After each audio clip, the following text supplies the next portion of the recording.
The lecture hall buzzed with energy as students streamed in, some gripping notebooks, others carefully balancing coffee cups. Just another Tuesday at Whitmore University, a prestigious institution nestled deep in the heart of Oregon. Inside room 302, a course on cultural criticism was about to commence, led by none other than Professor Eleanor Grayson, a name that evoked both admiration and controversy in equal measure. Known for her fearless critiques and unfiltered opinions, she had built a reputation for pushing boundaries, often dissecting public figures to expose societal norms. Among the sea of eager students in the third row sat a young man few would have recognized.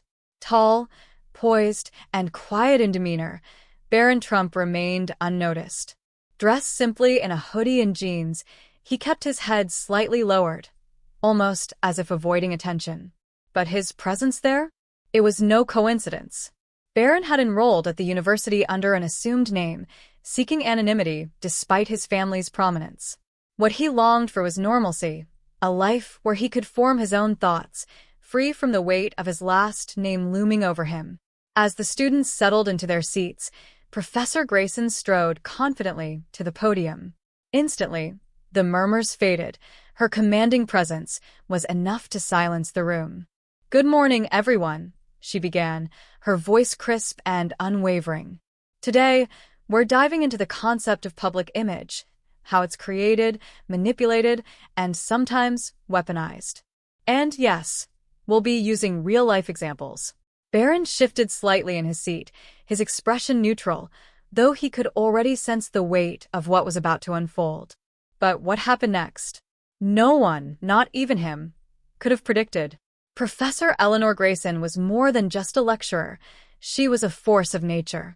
With a doctorate from Stanford and an impressive career in cultural analysis, she had made a name for herself by fearlessly exposing hypocrisy.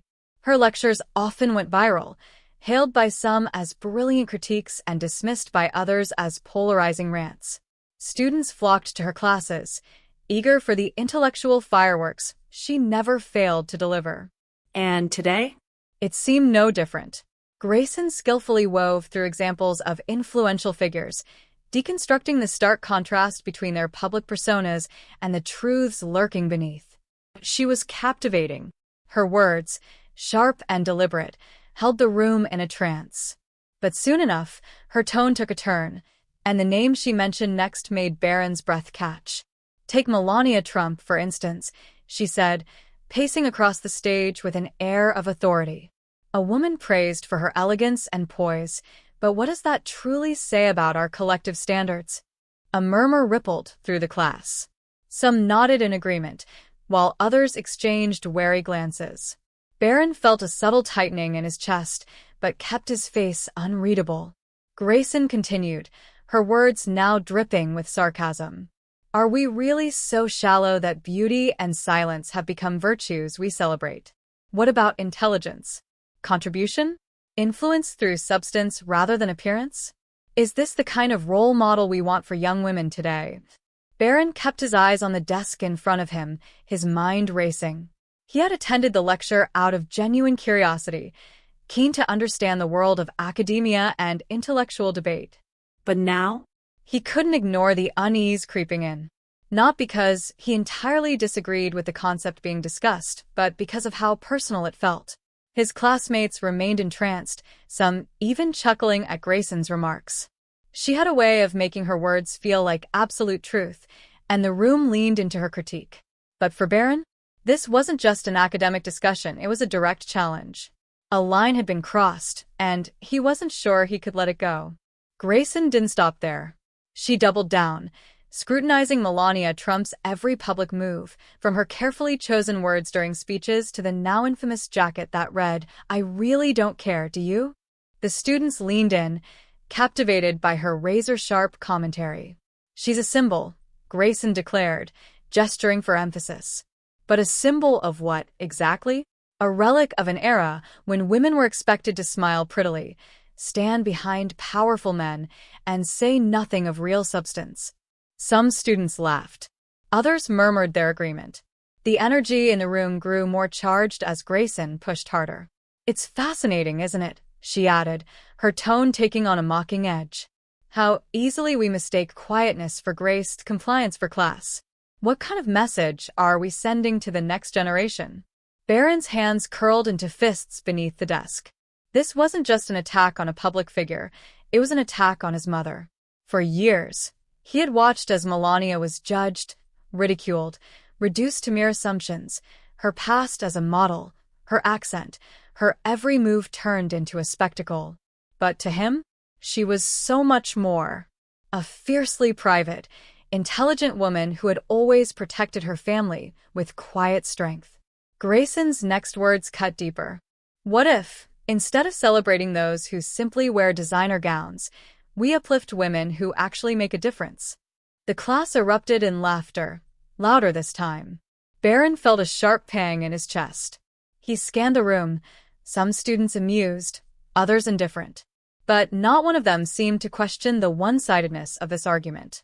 And yet he stayed silent. For now. Was it fear? Respect for the professor? Or just the weight of being in a space where his family name was likely unwelcome? Deep down, however, a fire had been lit. But Grayson wasn't finished.